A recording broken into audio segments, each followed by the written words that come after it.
আজকে গুনে গুনে 4টি প্রশ্নের উত্তর খুঁজে বের করব আর্জেন্টিনা আর মিশরের খেলার সম্পর্কে। চলুন শুরু করা যাক। আর্জেন্টিনা বনাম মিশরের ম্যাচটা ছিল একেবারে প্লট টুইস্টে ভরা। 15 মিনিটে ইয়াসের ইব্রাহিমের হেডে এগিয়ে যায় মিশর। এরপর 67 মিনিটে মোস্তফা জিকো গোল করেন, ব্যবধান 2-0। তখন মনে হচ্ছিল বিশ্ব চ্যাম্পিয়নদের বিদায় ঘণ্টা শুধু সময়ের অপেক্ষা। কিন্তু শেষ 13 মিনিটে যেন ম্যাচের স্ক্রিপ্ট বদলে যায়। 79 মিনিটে ক্রিস্টিয়ান রোমেরো, 83 মিনিটে লিওনেল মেসি এবং 90+3 মিনিটে এনজো ফার্নান্দেজ গোল করে আর্জেন্টিনাকে 3-2 ব্যবধানে অবিশ্বাস্য জয় এনে দেন।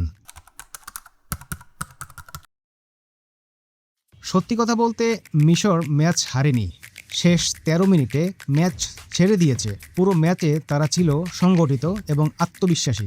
কিন্তু বড় দলের বিপক্ষে শুধু 75 মিনিট ভালো খেললেই হয় না, শেষ বাঁশি পর্যন্ত একই শৃঙ্খলা বজায় রাখতে হয়। আর আর্জেন্টিনা, তারা হয়তো সেরা ফুটবল খেলেনি, কিন্তু সুযোগ পেলে কীভাবে শাস্তি দিতে হয় সেটা আবারও দেখিয়ে দিল। সবচেয়ে বড় বিতর্ক ছিল VAR। মিশরের একটি গোল বাতিল হয় বিল্ড আপে ফাউলের সিদ্ধান্তে, আর পরে পেনাল্টির দাবিও নাকচ করা হয়। এইসব সিদ্ধান্ত ঘিরে তীব্র সমালোচনা শুরু হয়।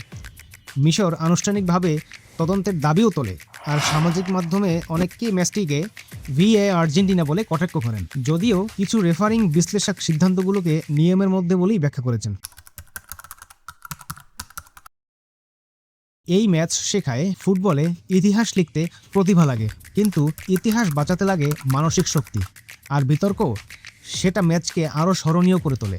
তবে একটি প্রশ্ন থেকেই যায়, এই জয়টা কি শুধু আর্জেন্টিনার দুর্দান্ত কামব্যাক, নাকি VAR এর সিদ্ধান্ত ম্যাচের গল্প বদলে দিয়েছে? উত্তর আপনার। ওয়েট, যাওয়ার আগে সাবস্ক্রাইব করে দিয়ে যান।